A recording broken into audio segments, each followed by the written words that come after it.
All right, so the next section we're going to talk about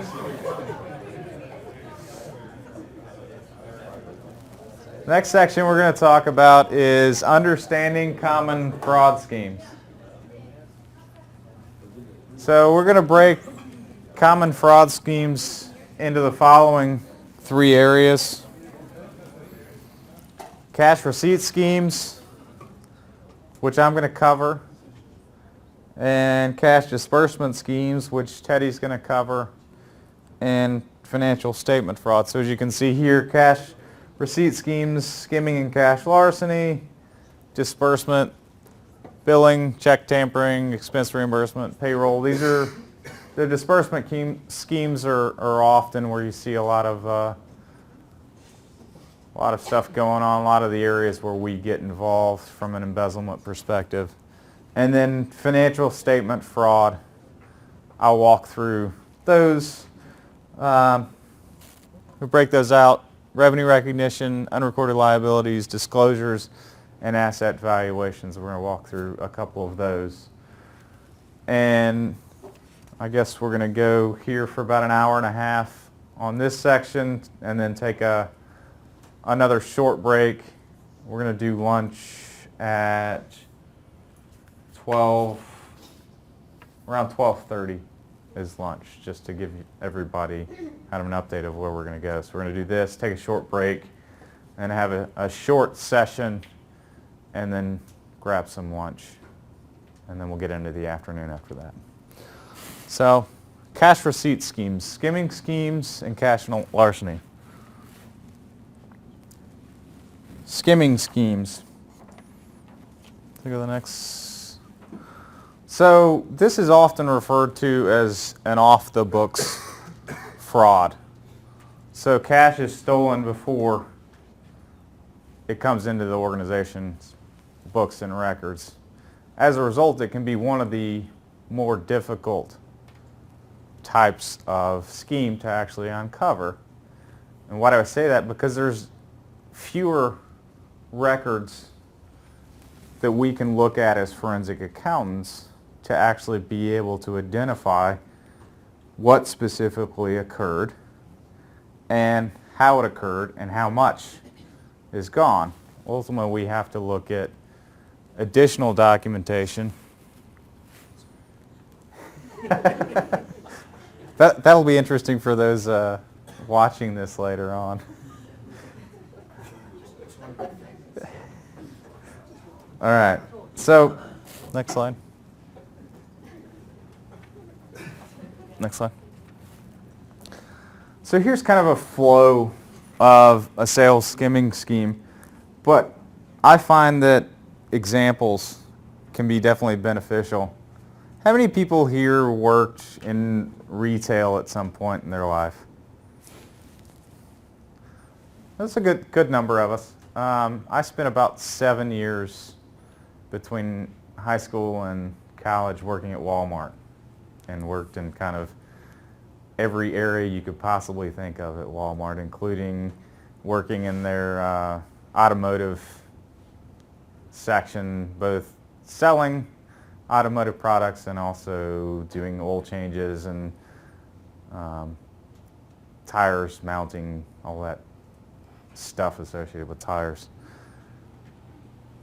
One scheme that happened while I was working at one of the Walmarts related to tires, and it was kind of an interesting scheme that happened. So what was happening was we had some individuals that were working in the tire department that had a bit of a lack of ethical standards. And they had worked with a number of friends to allegedly defraud the organization.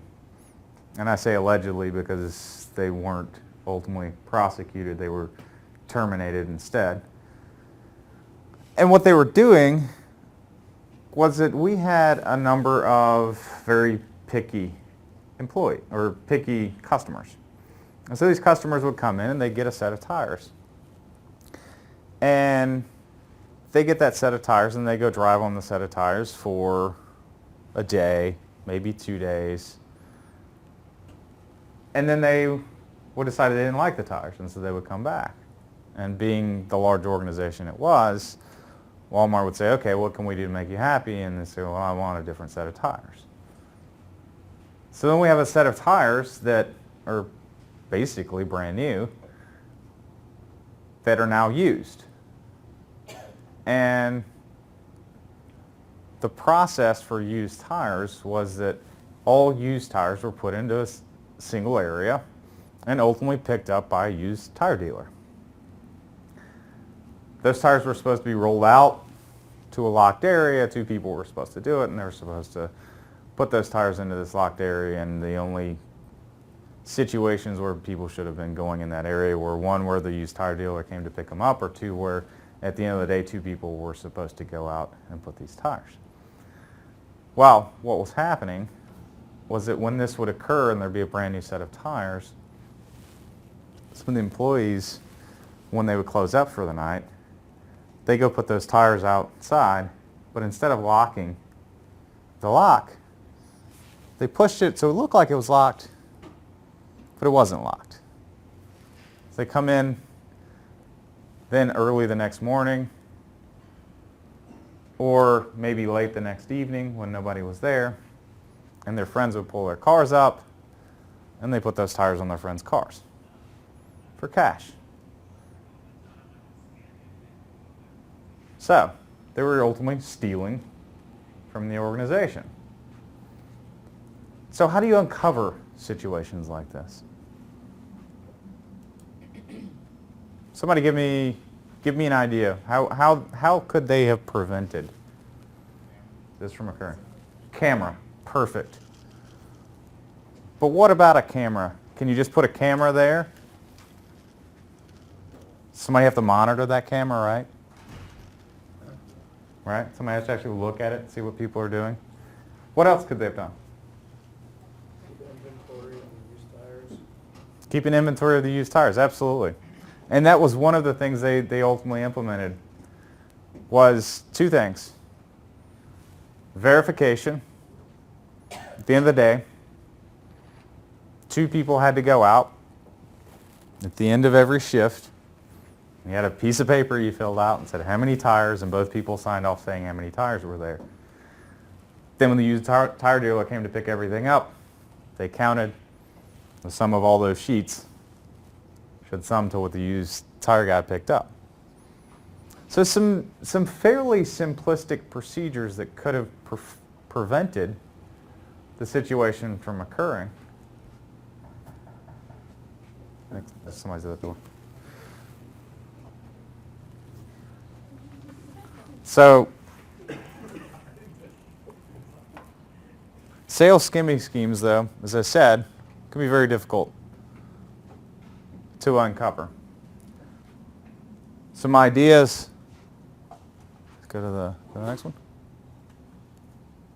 Next one. Receivable skimming schemes. Well, this one's an interesting, and I'll talk about, we talked about this during the break. Accounts receivable lapping. How many people have heard of accounts receivable lapping? A couple? A few?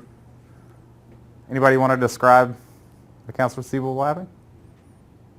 Well, I think it's when if you're an AR clerk and you receive a paycheck from a customer, then you steal that paycheck, and the customer keeps sending you checks, then you use the next check to pay for all receivables. You have to. It'll only work if you're in there. You just keep doing it for, let's say, a year or a few months. Once you stop, they'll catch up to you.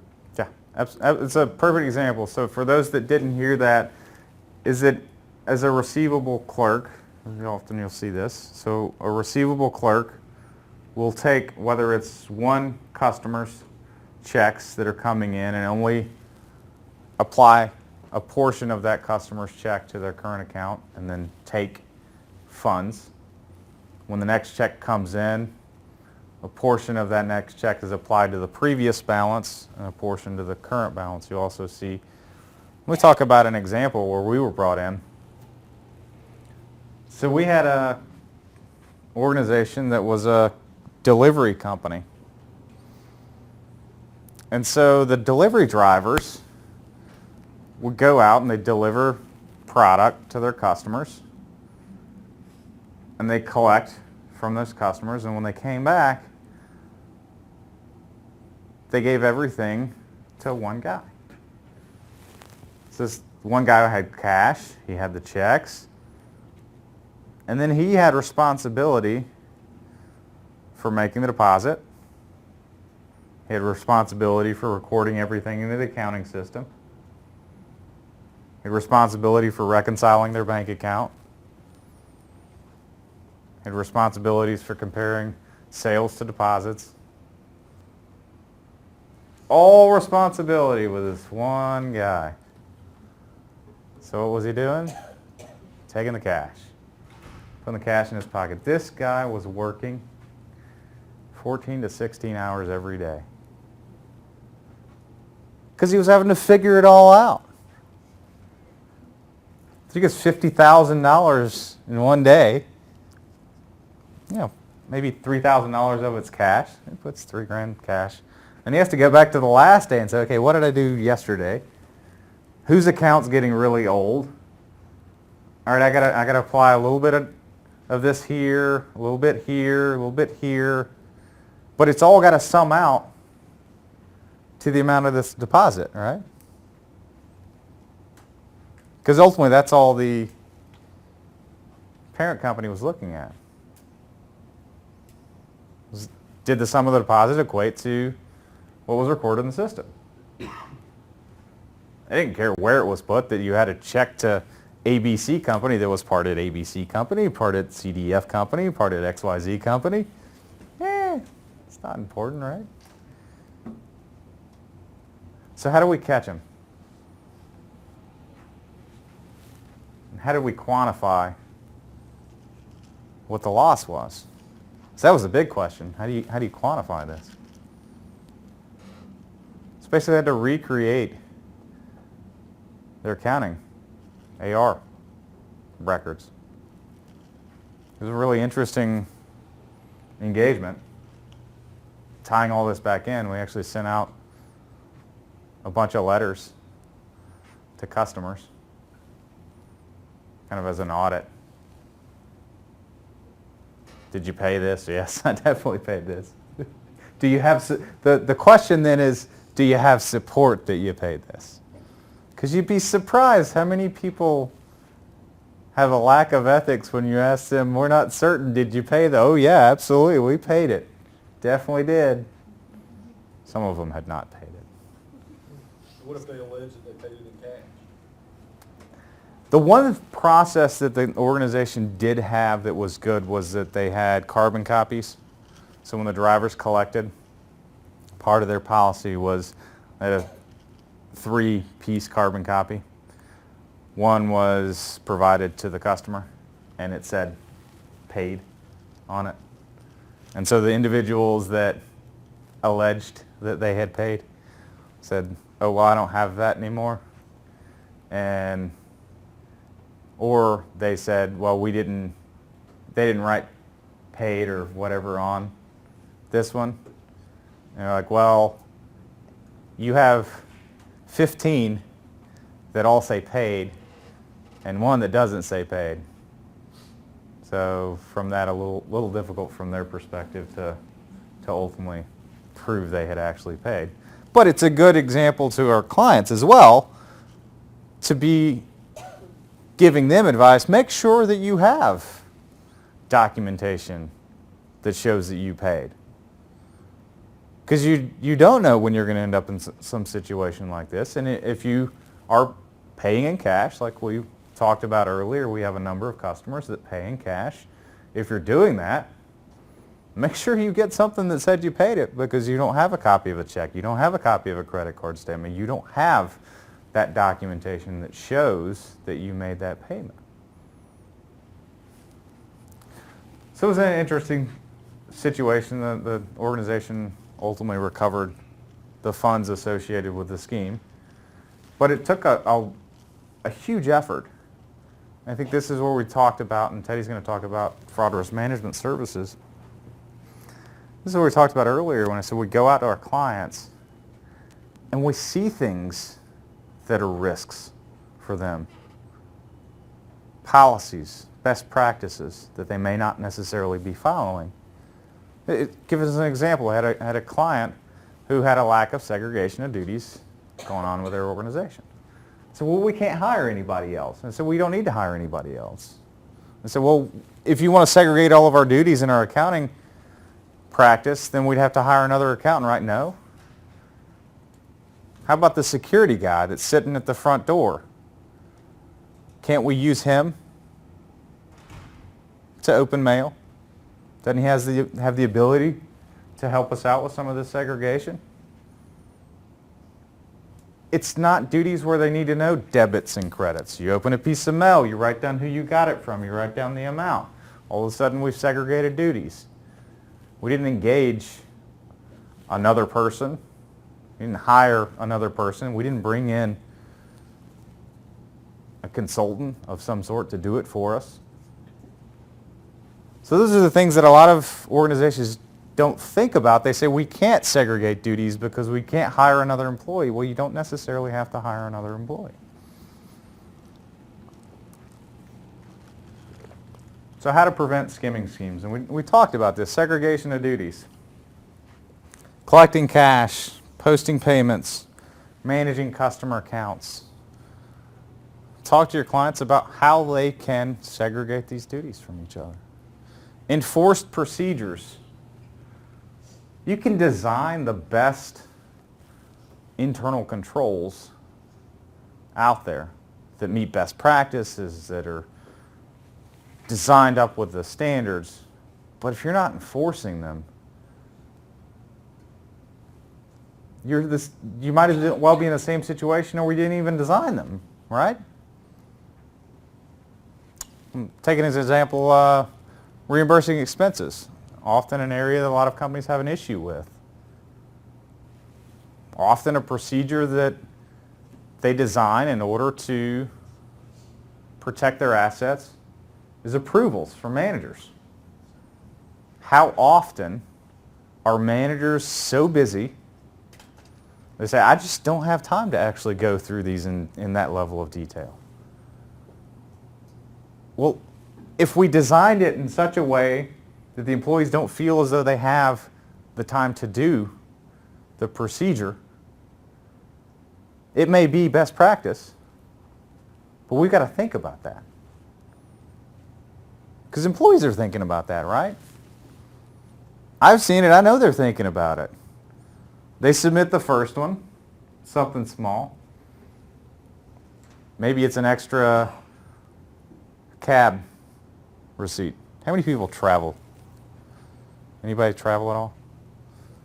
Take taxis? How do taxis generally give you a receipt? How many do you want? Exactly.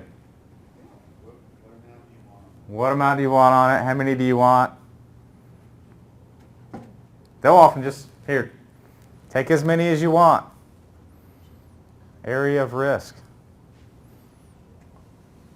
You've seen it. Definitely seen it. Tone from the top. Tone from the top is an interesting one. How many people here have heard this time and time again, tone at the top? I have. Everybody talks about it. Tone at the top, tone at the top. What do people mean by tone at the top? I don't always mean tone at the CEO, CFO level when I talk about tone at the top, because that doesn't always have an impact on John, who's a staff accountant working at this company that started here 3 months ago. Tone at the top for John might be John's supervisor. Think about the situation. John's supervisor goes to a bar. There's a corporate credit card. Puts a corporate credit card down and says, nobody's going to pay any attention. I'm going to put a couple drinks on the corporate credit card and we'll just run it through. What type of tone at the top did John just receive? That it's okay to run a little bit through on the company. Maybe a supervisor says, well, you know, we work really hard and we deserve it. So that's all right. Tone at the top doesn't have to be at the very top of the organization. It can be your direct manager, but it often flows down to that person as well. Maybe that supervisor's manager did the same thing when he walked in the door. We have to think about that in the organization. What is the tone at different levels of management? It doesn't always have to be at the very top of the organization. Sometimes you can get bad tone in the middle of the organization that the top of the organization isn't necessarily aware of that tone. We talk about this as death by 1,000 cuts. And think about it. If every employee of an organization has 125,000 employees in each year takes an extra $100 every paycheck. They're paid twice a month. I mean, how much are we talking about that is? Death by 1,000 cuts. Dollars right out the door. So that's what I mean by tone at the top. I always hear people talk about tone at the top, but I think one thing we may be missing is talking about tone at the top of different levels. And then management presence. Just management being there. Knowing that they're looking at your expense reports. Knowing that if you have a purchase card that somebody's actually taking a look at those purchase cards. When we go out, I think a good example of situations as public accountants, when we go out to client sites, I think it's important that the leaders of the engagement are there to help create that right tone and are present. All right, next one. Red flags. There are a lot of different red flags depending on the type of scheme. Sequence of receipts, bad debt balances. You may see somebody that has the ability to write off. It's one way in which to ultimately, if you end up with a lapping scheme, you're taking cash, or you're taking checks, or however you're getting the funds out of the organization, it's never going to catch up. Although, I'll give you an example. We had an investigation where this lady was stealing funds from an organization. She was lapping receivables. And she had a gambling problem. You often see when you get involved with these situations, it's maybe medical bills or gambling problem or somebody just straight living outside of their means. But more often than not, I've noticed that it's some specific trigger associated with it. In this instance, the lady had a gambling problem. And so she's embezzling funds from the organization and then gambling the funds away. Well, she went on a winning streak. And she said, when we interviewed her, she said, I was going to pay it back. I fully intended upon paying it back. And look. And so we start looking at the records. She went on this winning streak and she started paying it all back. She almost got the entire thing paid off. Big winning streak. And then she started losing again. This is a lot of money several times because of her paying it back. But you hear that. They often will come back and say, I was going to pay it back. An example of they were definitely going to pay it back. Bank reconciliations, customer complaints. In the example that I gave, they weren't sending out actual statements to their customers. So customers didn't have an opportunity to look at what was outstanding on their account. So utilize your customers in that instance as a sort of control, sending out the customer statements. And segregation of duties. I think we all see a lack of segregation of duties in a lot of the clients that we work with. But I think one thing that we can do is to suggest to them ways in which they can do segregations without necessarily hiring additional employees.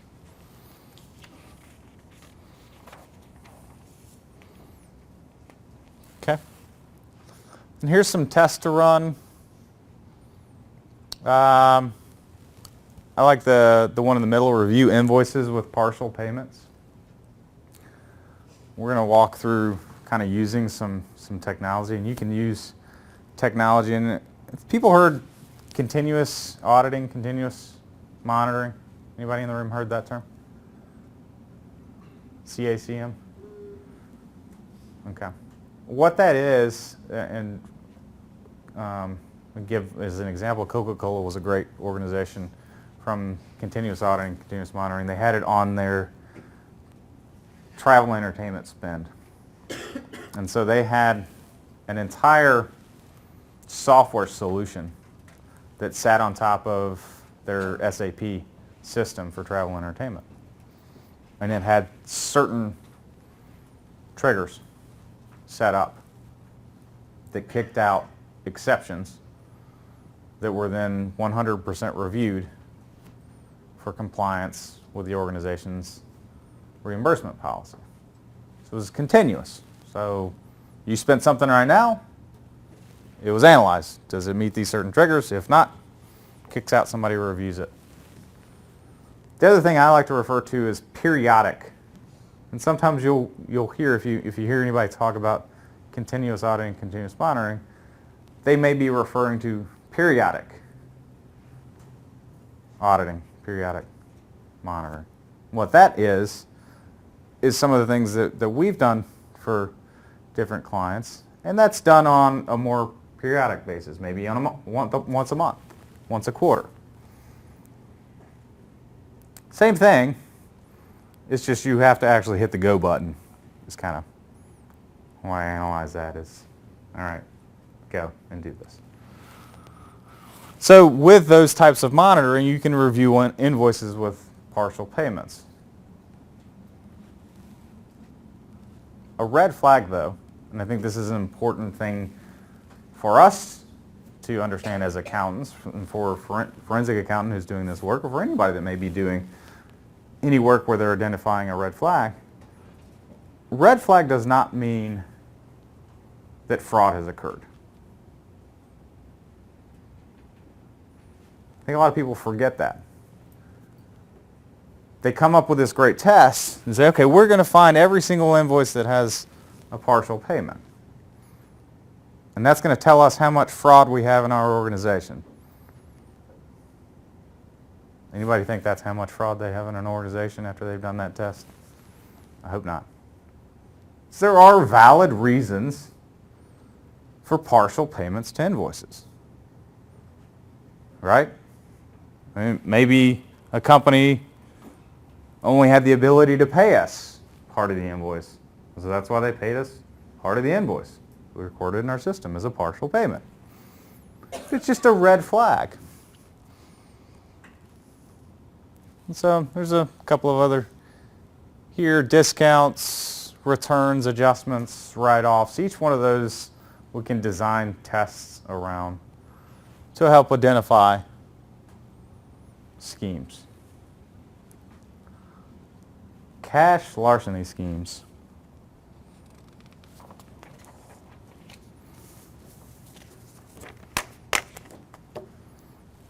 These are kind of point of sale schemes. A lot of people talk about that. And I'll give a pretty interesting example of one. And this is an instance where we actually were engaged by the local police department through the solicitor's office. And so we had lots of powers that I don't often get. Subpoena powers. I like subpoena powers. So we could actually request bank records. Say, I want that person's bank records. So what happened here, has anybody ever been involved with or learned anything about the sale of properties associated with delinquent taxes? No? That process is very interesting. So what happens is when you have real estate taxes due on your property, so say you own a house somewhere, you got your real estate taxes due, They come due, you didn't pay them. So what the county does, or the city, depending on the county or city taxes, is they auction off your property.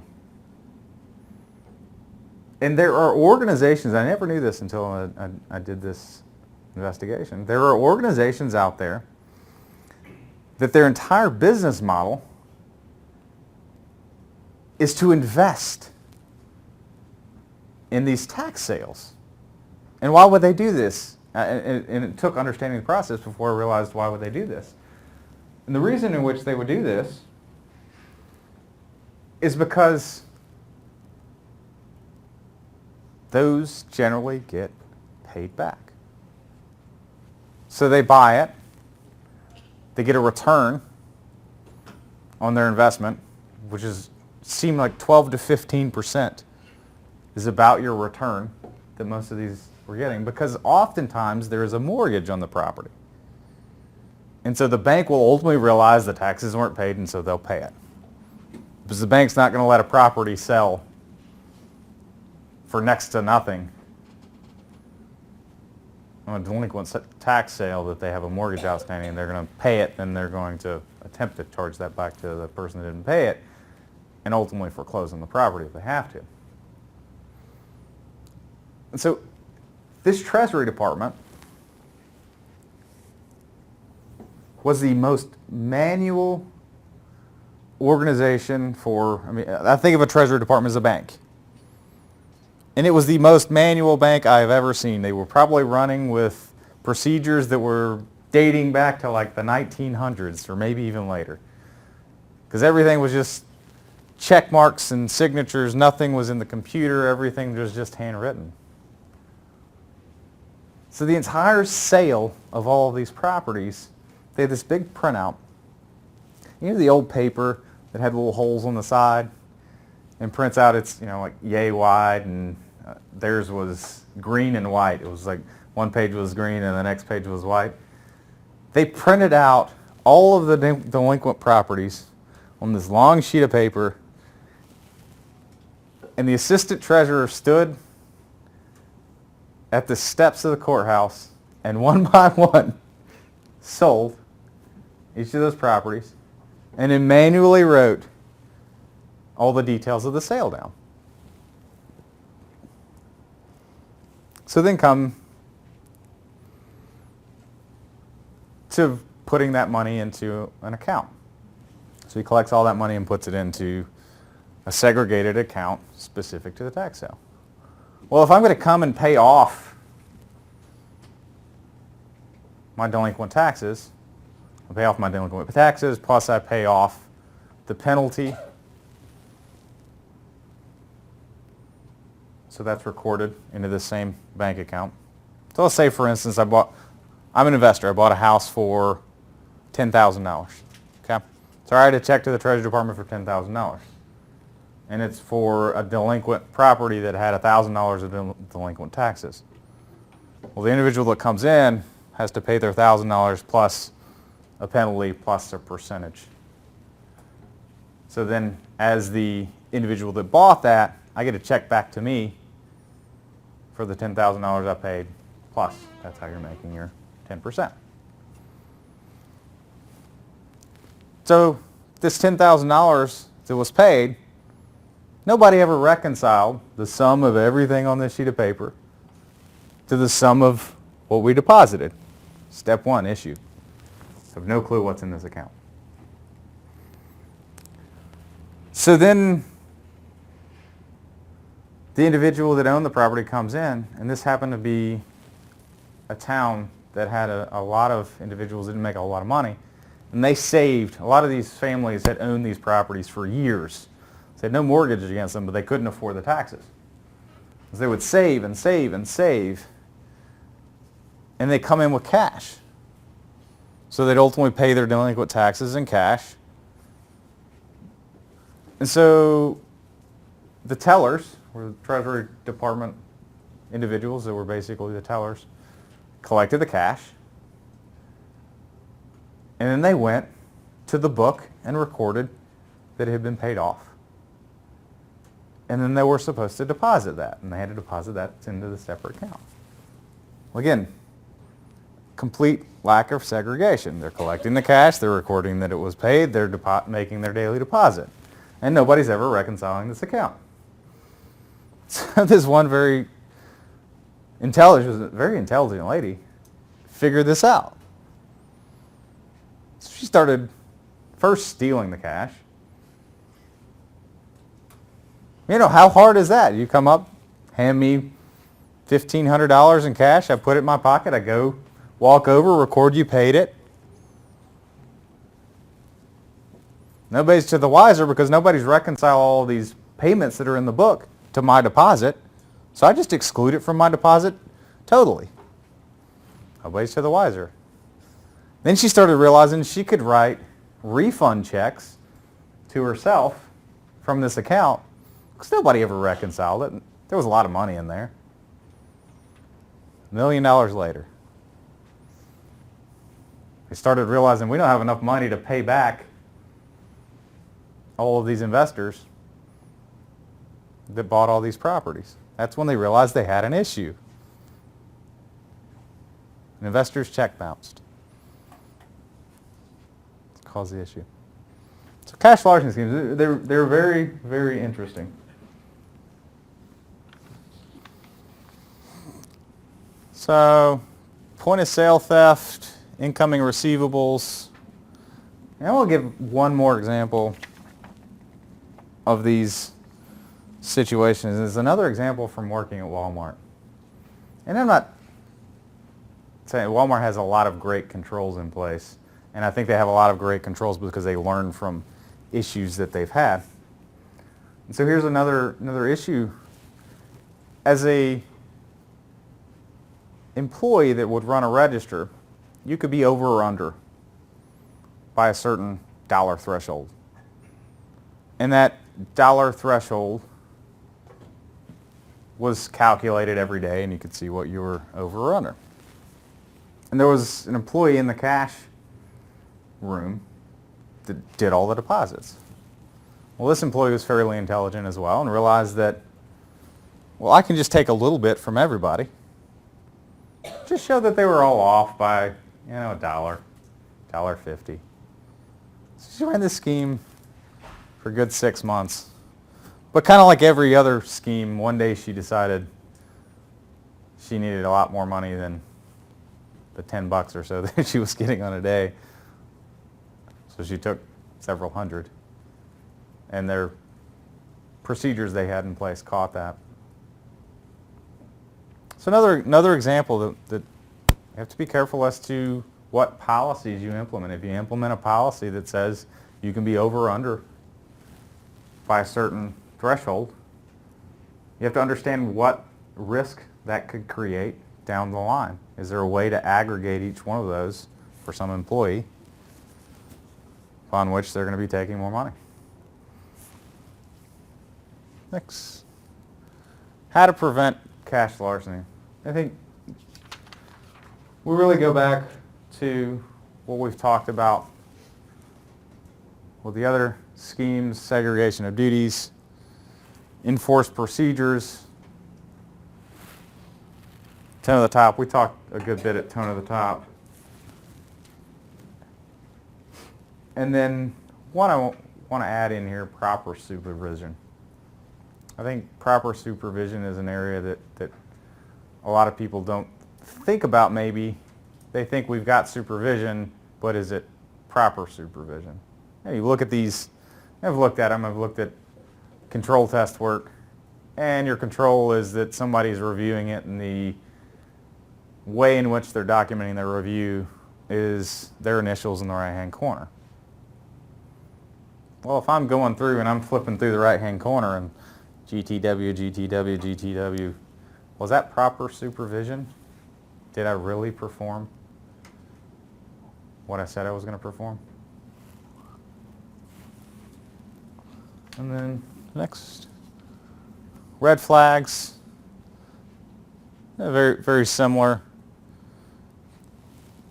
It's about here, cash count discrepancies. That was the issue that was ultimately the red flag there. And then when we were talking about the Treasury Department, it was the large refunds. It's making a lot of refund checks is ultimately how most of the money. And next, a couple of tests. And billing schemes. Teddy's going to go through billing schemes.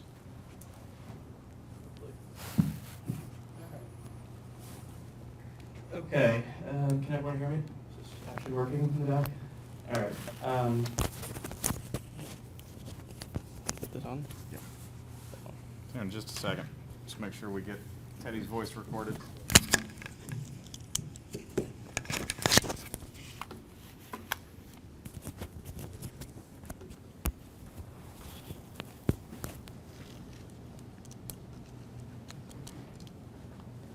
Okay, billing schemes. We're going to go through some of these cash disbursement schemes in particular. If you guys, these may seem very familiar to a lot of the schemes you probably have seen in your daily lives. They're going to be pretty familiar to a lot of you. And if you guys have some experience that you want to share that maybe you saw some of these schemes go on, or even if you maybe performed one of these schemes, if you want to share that as well, please feel free. Maybe not. So billing schemes. So billing schemes fall into three categories: shell companies, non-accomplice vendors, and personal purchase schemes. Most of you probably know what a shell company is. If you want to go to the next one. Shell company, it's a employee creates a fake company. They go and they either create fake payables to that company, they make disbursements out to that. But has anyone ever heard of a shelf company?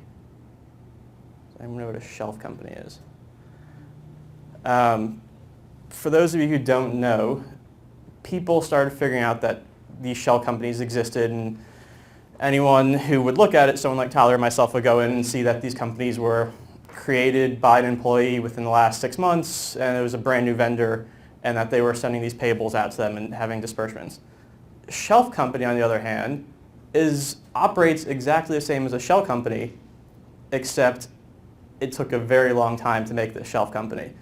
What an employee figured out that they could do is you create a shell company and you register it with whatever state or municipality that you're in, and you just leave it sitting there.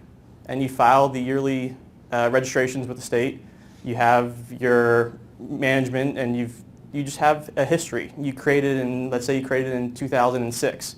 Now it's 2013, and your shelf company has existed now for 7 years. It's not some fly-by-night company, it's been around. Now, that shelf company can be sold to someone else who wants to use it as a shell company. And now this shell company is not in your name, it's been around for 7 years, and it's acting as a normal entity. But you now own this, and it's got a track record and a history. And people were figuring out a way to get around just making shell companies by creating these shelf companies and sort of hold them off the side and sell them to the highest bidder and whoever wanted to commit fraud into their organization. So fraudsters usually outsmart us for a little bit, but eventually we figure out how they're doing it.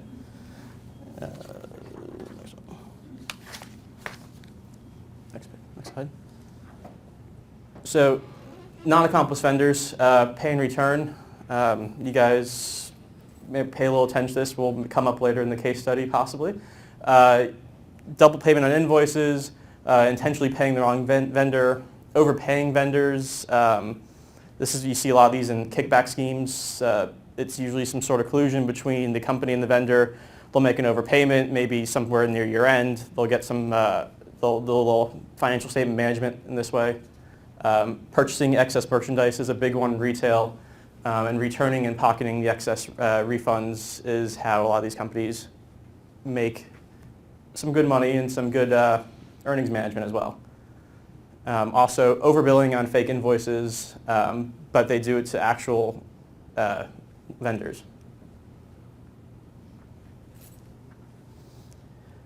So personal purchases with company cards, company funds, and as you see, it could be through purchase orders, false purchase requisitions, Personal purchases on company credit cards. This is become very prevalent in a lot of the work that we've done recently. We've had a couple cases that are sort of similar in nature. There was a few not-for-profit organizations who had a lack of segregation of duties. They'd have one person come in and receive the bill, had the company credit card, they'd be able to sign the checks, they can charge whatever they want. They signed it, wrote the check, and paid the bill. They may file an expense reimbursement with someone, but as Tyler mentioned, all these things just don't. No one really looks at them. No one really looks at an invoice. Someone sees an invoice to Walmart. No one's the wiser.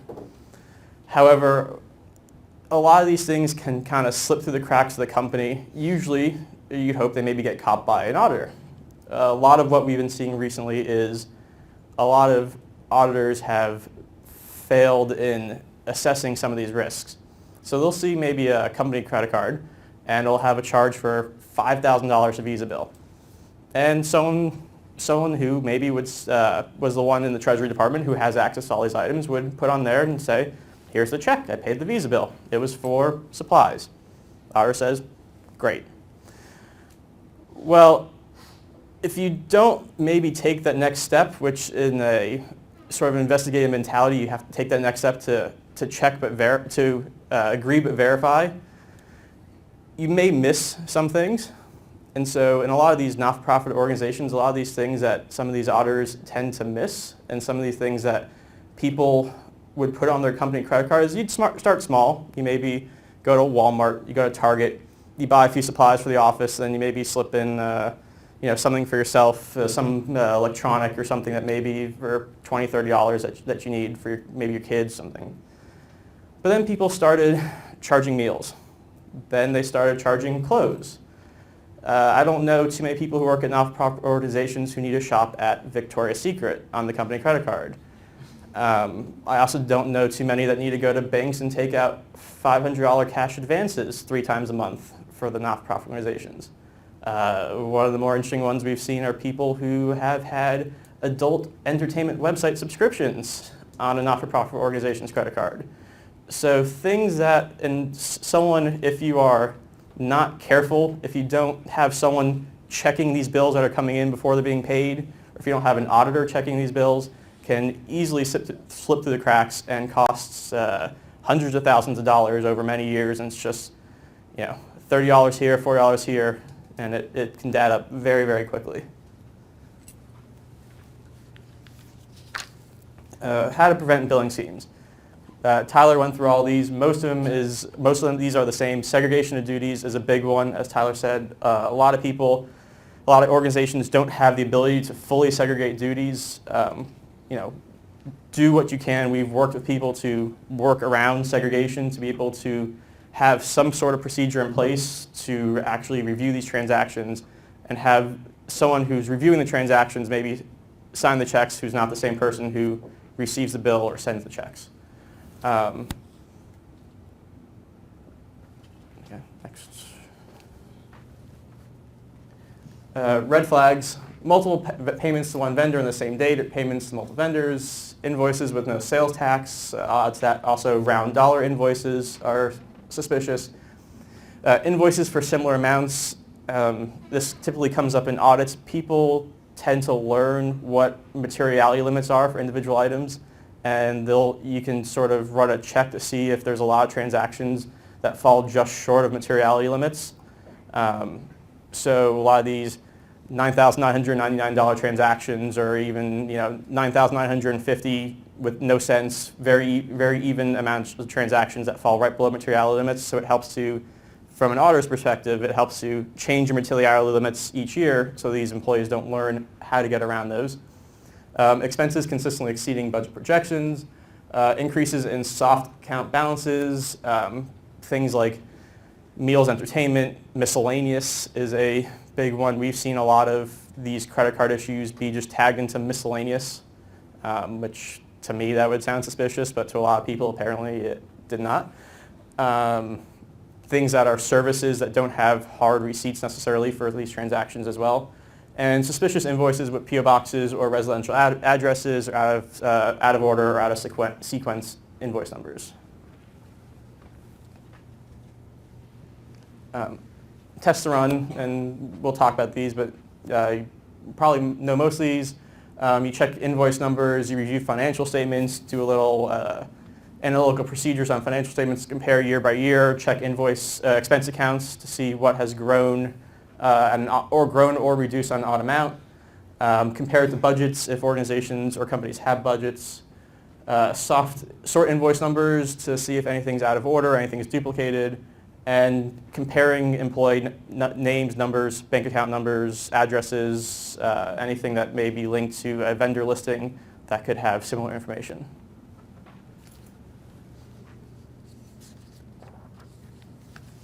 So, check tampering. Has anyone seen the movie Catch Me If You Can? That's, in a nutshell, the overview of sort of what check tampering is like. I would say, while lessened maybe over recent time due to electronic transfers, ACH transactions, it's much harder to do check tampering with the new security, but it still exists. Next. So there's 5 types: forged maker, forged endorsements, altered payees, concealed check schemes, and authorized maker schemes. An example of something that we did is we were asked to look at some bank accounts of an individual who had a trusted advisor who was also had access to these bank accounts and was a signer on these accounts, as well as family members who had access to these accounts and could sign on it. But this advisor and these family members had access to only certain accounts, not all accounts. Well, these trusted advisors and family members also had access to, a lot of times, a signature stamp, which is a very bad thing. I know a lot of us, and we're guilty of it sometimes in our department as well, that some of the partners, if they're not in the office, we have signature stamps that we can electronically put on reports that need to go out to various different things. But there's also manual signature stamps, and a lot of people put those on checks. Now, if you're someone in an organization, let's say you have someone else who's your trusted advisor who can do a signature stamp on a check, what's to stop them from writing a check, especially if they know that the individual on the account maybe doesn't reconcile their accounts or check their accounts that often. So we were asked to sort of review these transactions and to see, was there anything funny going on? What charges were made? Who wrote them? Who signed them? Any interesting endorsements on the back of these checks as well? We were found that most of it was not so suspicious, but there were some few things of note, and that's typically how it works out in a lot of these things, that people have access, they'll try it once or twice. Some people go more than that, some people don't.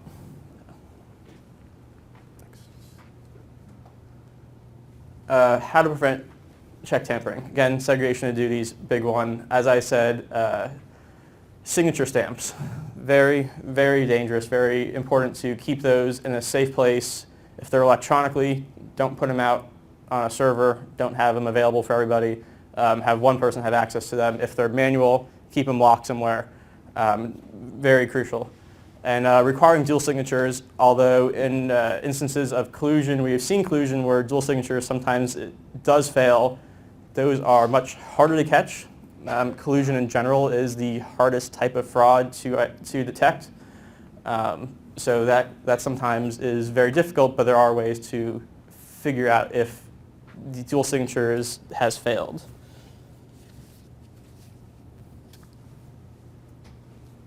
Again, red flag, similar to invoices, out-of-sequence checks, duplicate check numbers, vendors complaining of non-payment. This goes to a bit to Tyler's description of the AR lapping and sending the confirmations to vendors, make sure that they paid what they say they paid, duplicate payments, checks with dual endorsements, signing over checks that say for deposit only to specific bank accounts, or checks that are sent to a organization's name that are signed by an individual at a different bank that's not known as a vendor's bank, and multiple voided checks as well.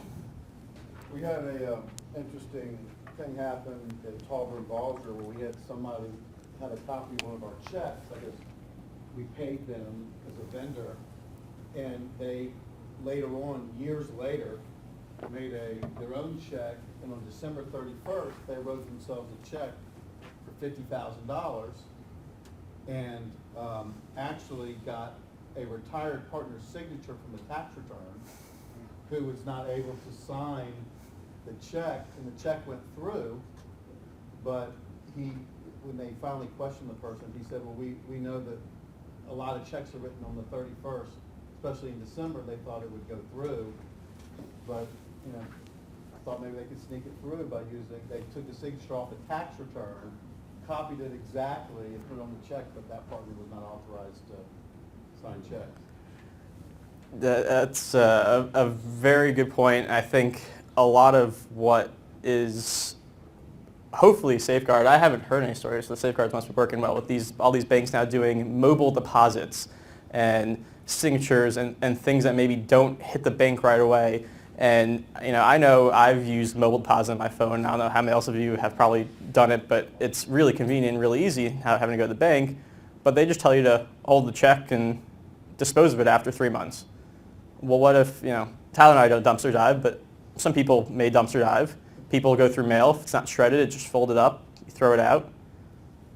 Who's to say that someone else can't pick it up and, somehow put a fake endorsement on top of the back of your endorsement and write it into their account, or or try to deposit into 2 bank accounts. I haven't heard of any big things going on with that. The banks probably have done a good job with it, but I'm sure someone will probably figure out a way around that, and that could be out there. Next. Again, some tests to run. Review voided checks, review duplicate checks or check numbers, review all checks that are made out for reasonableness, review all purchases with no purchase orders, and review all reconciling items per bank. These are pretty standard tests that we all learn when we're taking the CPA exam that are the type of tests that you should run.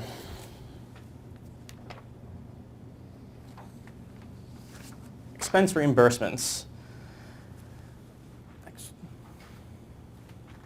So expense reimbursements, again, segregation of duties, very crucial.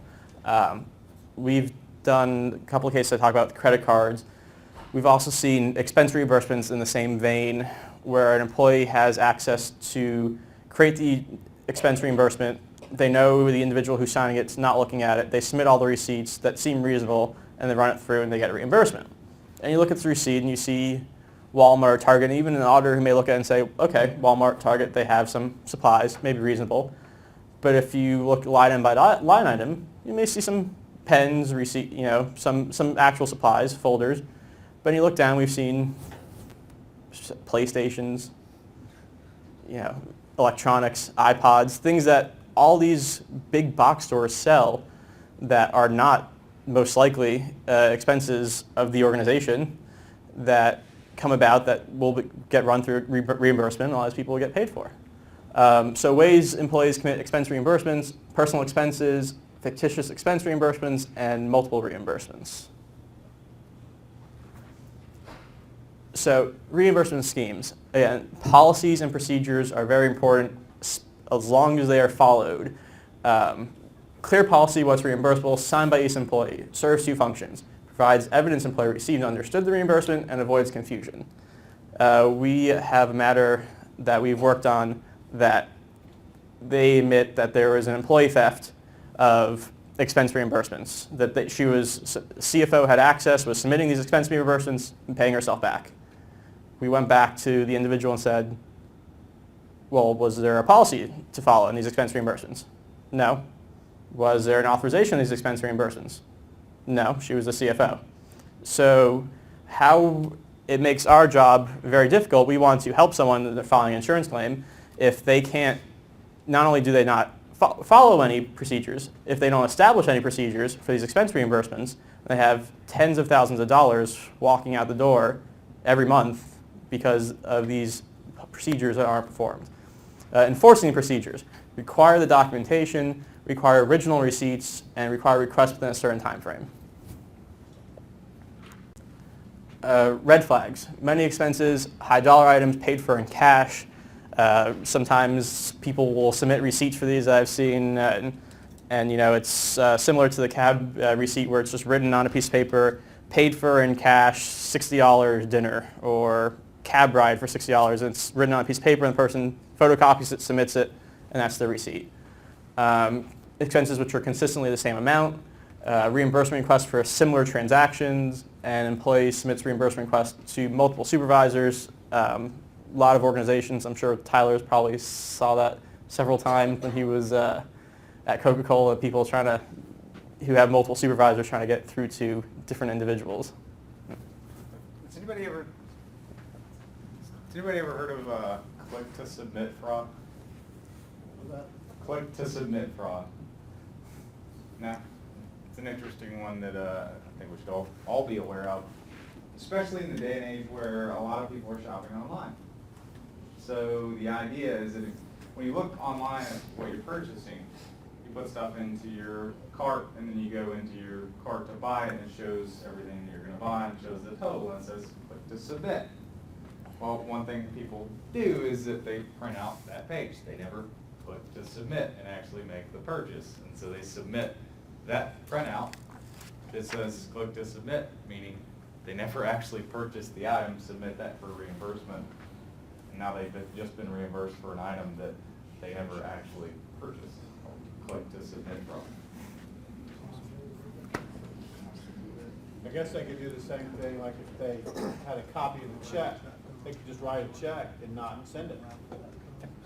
Yeah, I mean, any item like that, you have to be very careful. I mean, especially in organizations where the organization itself doesn't have corporate credit cards, for instance.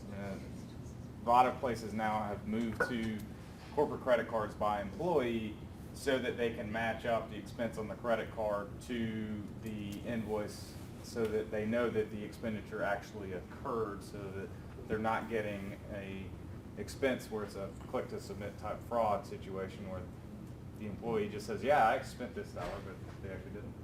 So I actually had a client who had a company credit card with his name on it, and he bought supplies for the practice, and then he submitted those receipts and got a check paid to himself, and then also had the company pay the credit card bill. So he was,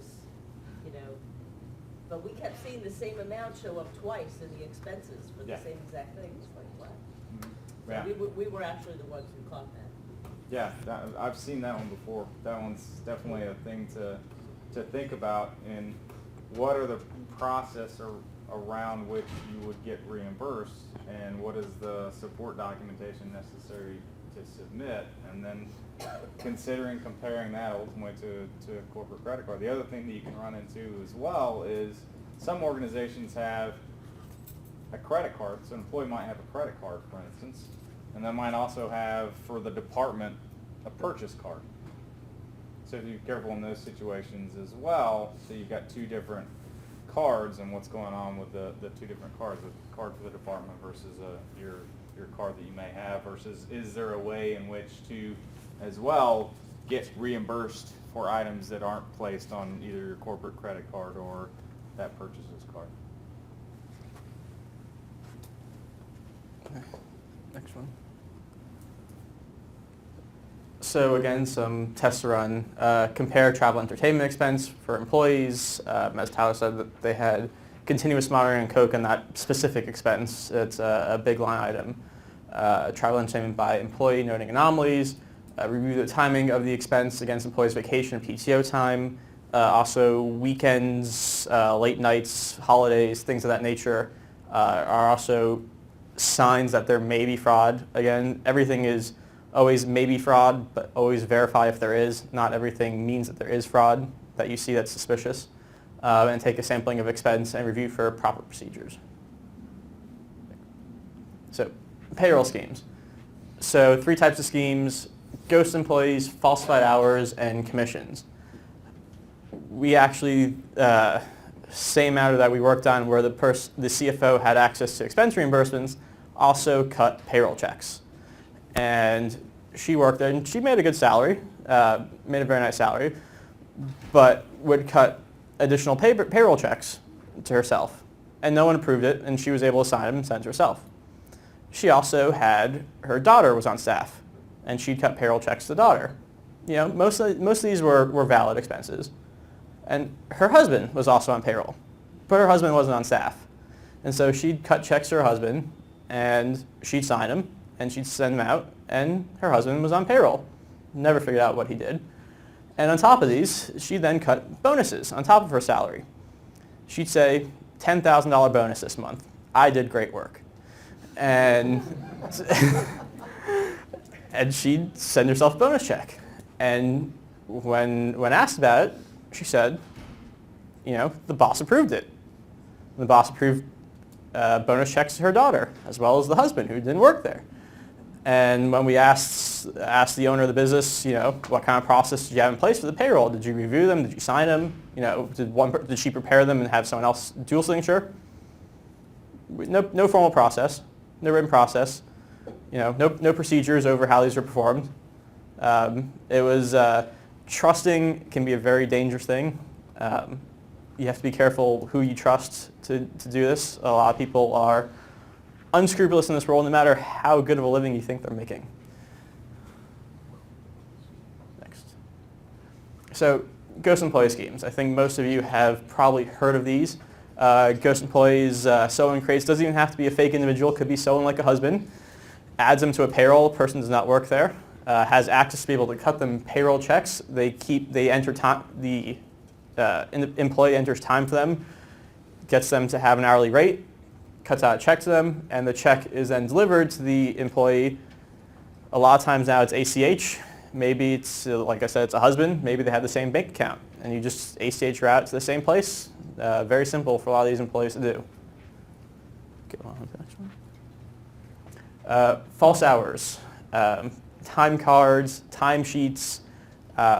You can see how if no one's really reviewing them, some people can submit for a lot of hours that are not necessarily worked. Employee falsifies timekeeping hours, wage rates, submit timekeeping, and paycheck is issued to that individual. And then commission schemes. A lot of sales organizations work on commissions, and a lot of employees are willing to falsify sales, and some of the ways they do it is some of the ways we talked about before. Maybe they'll have an agreement with a vendor where they'll sell them an item, and that vendor then, maybe 2 weeks later, will give them the item back, and the salesman will give them a piece of their commission. And there's easy ways to inflate sales and increase commissions in that way. So employee falsifies sales percentage, sends that to the payroll department, and the employee makes good money. Next. So how to prevent these? Again, it's a broken record at this point. Segregation of duties. Do what is feasible for the organization, but that works to the best of their ability. Separate hiring function from the payroll functions and the accounting function. And if you have controls, enforce those controls. Red flags. Employees with same mailing address and PO box or PO box address.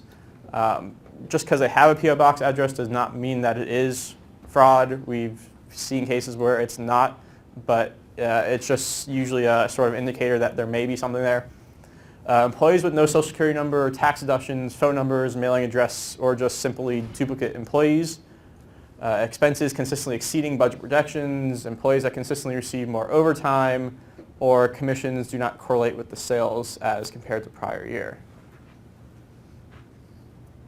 And some tests are on. Compare the personnel payroll files. Notice, and I'll go over some of these in a little bit on how we use some of the technology. We've done it before in Excel, and you can use some VLOOKUPs and different functions. But for large companies, large-scale vendor lists and employee lists, we have some technology that can do it a lot quicker. Comparison of actual payroll to budget. Compare employee salaries and review employees that generate a higher percentage of uncollectible sales. So now Tyler will go back over financial statement fraud schemes.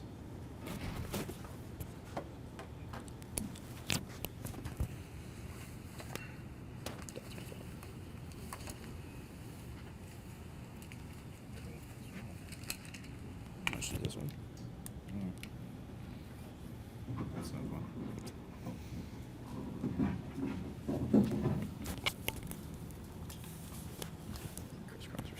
Yep.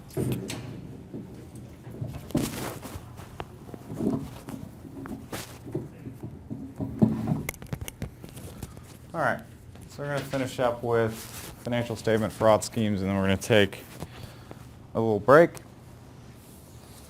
So, next, financial statement fraud. We talked about, go back to, no, back one. Okay. So, financial statement fraud schemes, improper revenue recognition, unrecorded liabilities and expenses, inadequate disclosure, inadequate asset valuations. This is kind of the area of forensic accounting that often is on the news. It's the stuff that you see on the front page of the Wall Street Journal.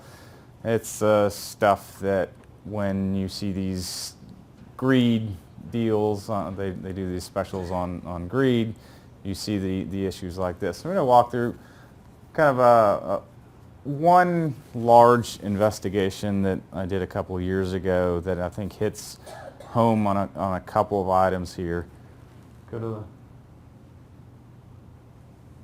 So it hits home on really improper revenue recognition, unrecorded concealed liabilities and expenses, inadequate disclosure a little bit, and doesn't quite get into asset valuations. But we're going to talk about it. How many people recall the stock option backdating issues? A number of years ago, uncovered, I believe, by the Wall Street Journal was the original. It was a writer that ultimately did some analysis of stock options, and based on his analysis and the dates that these stock options had been issued, it just was not plausible that all of these public companies had issued their stock options to these executives on the date that was most advantageous to those executives. So during that period of time, as a result of the work that was done by this writer, a lot of people that were in forensic accounting at the time were inundated with investigations related to stock options. And so what we were doing was reviewing the dates that these stock options were awarded per the disclosures, and then analyzing the minutes of the board of directors meetings and compensation committee meetings, and identifying was there documentation in the meeting minutes that noted that these stock options were actually issued on those dates. And in addition to that, was there even a meeting? There were some instances when we did some of these investigations that on the date that the award was made, no one met. There were no minutes. So how was it that there was an approval on a date when nobody actually had met to discuss any of it? And if that, in fact, meeting had taken place subsequently, the accounting for it was clearly, in those situations, not in compliance with GAAP, because those were awarded at a time, if they were done subsequently, because of the advantageous situation of the timing of the award date, they were considered in the money already. And so the GAAP requirements in that are much different than if you award them on the date of and it's at the actual price. So in doing one of these, we started out this investigation. It was a public company, and so we were reviewing the email of all of the executives of the organization and a number of individuals that had responsibilities for recording stock options, recording the dates, recording the minutes of these meetings. And one of the individuals that we were reviewing her email was a controller. And so when we started reviewing her email, we found this email. And the email ultimately said, "We drained the swamp this quarter. There's not going to be anything left." And so we're all looking at each other when we saw this email and said, what in the heck did they mean by "we drained the swamp this quarter and there's nothing left"? So we started looking at it. We finished the component of the stock option backdating investigation. So that gets into the disclosure. So those are the disclosure issues that we're talking about. Did they adequately disclose the date that the stock options were awarded? Then did they adequately disclose in the financial statements per gap the expense associated with that or lack thereof, depending on how they actually did it. So we get into reviewing this. We're talking to, in this instance, there was a special committee of the board of directors was formed to conduct the stock option backdating investigation. They had engaged external counsel, and external counsel had ultimately engaged us to do the forensic accounting investigation. So we are speaking to the special committee and we're speaking to the external counsel and said, we have identified this email. Here's what it says. There are a number of different ways to take this, but we feel like it warrants some additional review. And luckily for us, the individuals that were making up this special committee were all independent directors of the organization, and they wanted to get to the bottom of all of the issues. We got in the bottom of the stock option backdating portion, and they said, well, let's go ahead and do some additional review around what's going on here. So we started reviewing it, and the first thing we started looking at was reserve accounts, because our thought was, well, if you drain the swamp, that could have meant we just used all of our often referred to as cookie jar reserves to make our earnings for this quarter. So one thing we looked at from that as a starting point was earnings per share. And so we did a timeline on the organization's earnings per share. They did this number, and then they did this number, and then they did this number again. So flat for an extended number of years, made a dip, and then went flat for a number of years. So what is going on here? Why in the world are they always flat on EPS and then they had this one dip? Well, what we were able to see was that in the period of the dip, they knew they had done a reorganization, and so they knew they were going to take a hit that quarter, so they knew they were not going to meet expectations, but they took a massive hit.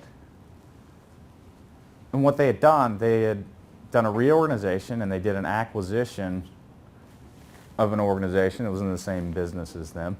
And as part of that acquisition, they recorded a bunch of adjustments right after the acquisition to a number of the reserve accounts. So they had created cookie jar reserves associated with this reorganization and associated with this acquisition. What we were able to ultimately determine was that not only were they utilizing this cookie jar reserve that they had created in this one quarter, during every other subsequent quarter, they were looking at their financials at the end of the quarter, and they said, okay, what do we need to meet analyst expectations? And so they took it, ultimately, from these reserves that they had created, and each quarter they kept adjusting that reserve. And what they meant by this one email blew up this whole thing, was that we've drained all of that, we have nothing left, and we need to do something else. And so it's an interesting situation. And so from going to starting with an investigation that had really nothing to do with everything that we had really ultimately identified, it was just a stock option issue, but keeping our eyes open as we were reviewing the documentation led to an additional issue. Ultimately, the company restated their financials for, I think it was a 5-year period. The auditors were terminated as a result of it. They switched auditors. They had an entire restatement. The SEC investigated, and ultimately the organization sold a few years ago. They finally settled all of the litigation associated with the matter and sold to another organization. But a lot of it started, and we talked about tone at the top when we first started talking about some of the ways in which you can assist in preventing and detecting fraud in an organization. It all started with really the tone at the top of this organization. It was pervasive across the organization that the organization was going to do anything and everything it possibly could do, whether it was ethical or unethical, to make sure that it continued to have an increasing share price. And that came down from the CEO, who had started this company as a private company. He'd started it himself, and had always run it that way. It was always do everything we can do to make this the most profitable company possible. When they went public, he continued with that mantra, which pushed a number of individuals in the finance and accounting departments to misunderstand his recommendations. And ultimately, in an interview with the CEO, he said, I never told anybody to commit fraud. He said, my job as a CEO was to push. My job as a CEO was to make money for the shareholders. My job as a CEO was to make this as a profitable company. The CFO's job was to make sure that we recorded our books and records according to GAAP. And I think it's an interesting balance there that we have to look at it as we look at all of our clients. Is the CEO was partially right. His job is to maximize the benefit to shareholders in a certain portion, but he has to also balance that. Ultimately, he wasn't prosecuted associated with this because they couldn't find that he had actually encouraged anybody to ever commit fraud. It was all the individuals below him that had felt so much pressure coming from the top to do anything and everything necessary to make sure this organization met those expectations. So that's the end of this section. It's about time for a break. If anybody has any questions, though, we can answer a few questions before we take a short break.